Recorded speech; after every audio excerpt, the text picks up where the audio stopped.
Worst is yet to come. That is the official warning from the World Health Organization, claiming COVID-19 to be a virus that many people still don't understand. Yeah, it comes as many nations have started to slowly ease restrictions put in place to fight the outbreak. So now we're joined by Dr. Mehmet Oz for more. Dr. Oz, great to see you again. Thanks for having me on. Dr. Oz, this social distancing measures, they're still in place. Many restrictions have been lifted worldwide, some in states in your own country. Do you think this is a sign of hope, or are we going too fast too soon?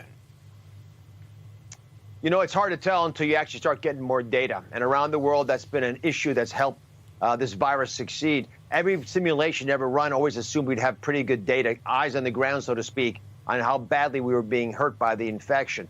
My hope is that as the states begin to lighten up their restrictions in the United States, the testing will be so aggressive that we'll know over the course of a week or two if we're heading in the right direction or the wrong direction. As a physician, believe me, our hospitals got hit very hard in New York City.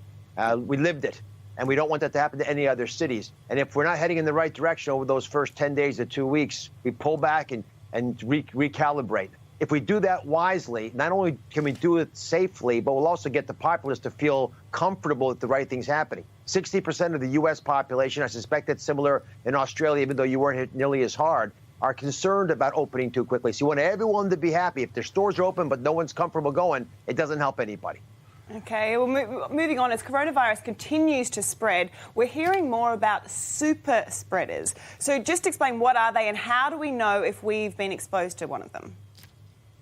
Well, 20% of us are super spreaders. We tend to carry the virus, release more of it, and maybe because we're talking to more people, you know, in our social climate, we tend to infect more folks. We don't actually know why some people have that super spreader ability. It's not something you want, and it's possible that you either have an immune system that is so strong you don't have symptoms, or so weak you get a lot of virus coming out. Either or could work, but it's clear in a lot of epidemics, those super spreaders are important to target. Dr. Oz, there's a lot of talk about the Sweden model, which is clearly now not working for Sweden. There's a lot of talk about herd immunity, which epidemiologists are coming out against, but economists are saying we might need it. Where do you stand on a herd immunity solution to this?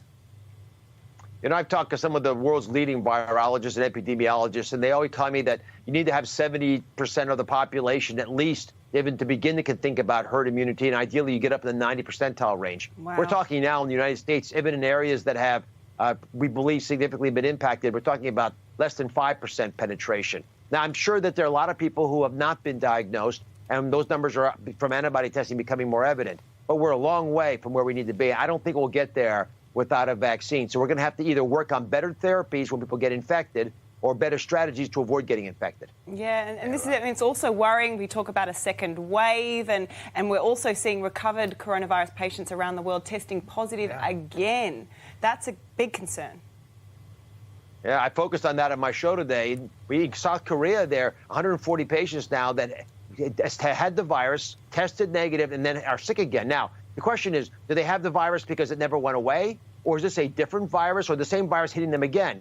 All those questions have to be addressed, but it's becoming evident that not everyone builds up the amount of antibodies that you would need to prevent getting reinfected. That's surprising because with SARS and other viruses that are in this family, you generally get a little bit of protection. Certainly, I had expected enough to get us to the vaccine, which is still a year to 15 months away.